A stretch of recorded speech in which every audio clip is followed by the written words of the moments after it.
We got joint practices coming up this week, week 1 of their preseason game. Let's go!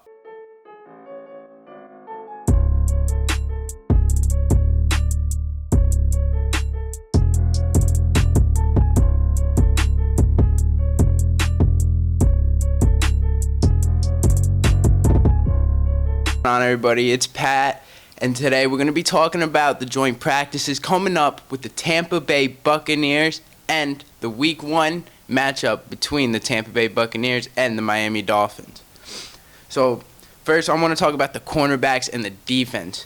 The battle for cornerback spot number 4 is big, with Byron Jones, Xavier Howard obviously locking up the top 2 spots, and we got Nick Needham in the slot. Now it's Trill Williams, Noah Igbinoghene. And right now it looks like Trill Williams is definitely having the better camp, although you do want to take into consideration Igbinoghene is getting a lot of snaps against guys like Tyreek Hill and Jalen Waddle. So this will be definitely something to keep an eye on. I know Godwin will probably not practice much coming back from that ACL tear, but the Bucs, man, they got loaded at wide receiver. They got Julio Jones that just came in. They obviously have Mike Evans. And Russell Gage has been having a good camp, I've been hearing, out of Tampa Bay. So those are 3 big receivers, 3 really good receivers. And it'll be big to see how our cornerbacks can match up, because there has been some depth at the cornerback position concerns from our beat writers and people that have been at practice. Now, I'm recording this on Friday right after the Dolphins just finished up practice. Dolphins defense had won the day yet again.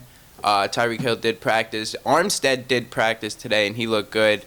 AJ had an on and off day. He had a video out of him pancaking Jalen Phillips, and also Alec Ingold pancaking Jerome Baker on that same Chase Edmonds run play, but he was also beat a few times, and we'll see where that goes. Again, we will see a lot more and know a lot more when they go up against this Casey Rogers defense, and especially this Casey Rogers defensive line. Us Dolphin fans know Casey Rogers very well. This guy is one of the best defensive line coaches in the league, and now he's their defensive coordinator. He's going to bring it, and it's going to be nice to see how this offensive line steps up to that defensive line and that pressure, because we got guys like Armstead at left tackle, Liam Eichenberg at left guard. He had a very bad rookie season. Connor Williams learning the center spot again. This is being recorded on Friday. Had a rough day with snaps again today. Right guard, we have Robert Hunt. He looks good. And right tackle, we have Austin Jackson. Don't expect to see a lot of Armstead, but still, this will be great to see. If this line can even be, I'm not even expecting a top 10, top 15 unit, but just be better. Give me a top 20 unit, and we can see where this offense can go. We need them for the running game. We got the wide receiver battle. That's going to be exciting. You know, the top 4 wide receivers are locked in as of right now, in my opinion. Tyreek Hill, Jalen Waddle, Cedric Wilson, and Eric Ezukama, Easy E. And we got guys like Mohamed Sanu, Braylon Sanders, the undrafted rookie who's been having a very good camp, Preston Williams, who's been quiet, Lynn Bowden Jr., who's been quiet, Trent Sherfield, who Neil Driscoll on Twitter said he's basically one of the locks to make this roster. I don't know, but it's going to be another tight battle. And River Carecraft, another guy who is from the 49ers system, played with Mike McDaniel in the past. Big to see who's going to win these last 2 wide receiver spots if we keep 6. Right now it looks like it's leaning towards Sanders and Trent Sherfield. I'm not sure. Mohamed Sanu has a chance in preseason. A lot of these guys, we still have 3 preseason games to go. A lot of training camp practices to go. So we will see what goes on from there in the wide receiver room. Now the tight end position has been quiet. Mike Gesicki, Durham Smythe, Hunter Long, River Carecraft. I mean, there's just a bunch of guys. Ethan Carter. Oh, not River Carecraft, I'm sorry. Ethan Carter. But they've been quiet. Hunter Long had a lot of drops on Wednesday's practice from Tua, from Teddy, from Skyler. Doesn't matter. He's not been playing well enough for a 3rd-round pick that we expected to develop. but he just hasn't looked good. I think Darren Smythe is probably going to be your number 2 tight end behind Mike Gesicki, or even number 1, depending how you look at it, because Mike Gesicki blocking. We got to see how that goes.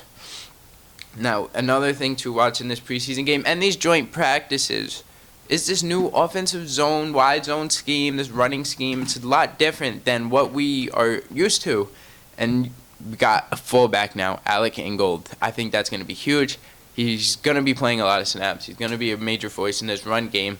And then going off of Ingold, we got this running back battle. I mean, this running back battle is something it's something to monitor. Chase Edmonds, Raheem Mostert, Myles Gaskin, Sony Michel, Savon Ahmed, and Zaquandre White battling for 3 spots? Because you got to keep that fullback.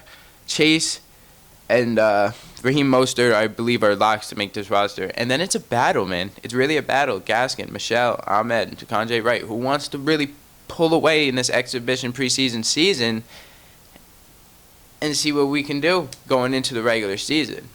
Now, like I said, we still have a lot of time. This is just week 1. I will be at practice Sunday. This video will be coming out Friday or Saturday. I will be at practice Sunday live in Miami. So I will let you guys know how that goes. Follow me on Twitter. I'll put the link down below and it's in the description. And I will be posting updates from that practice. And I'm going to give you guys another video the night before the preseason game. So let's go, guys. Let's get this thing going. And I can't wait for the season to start. Fins up.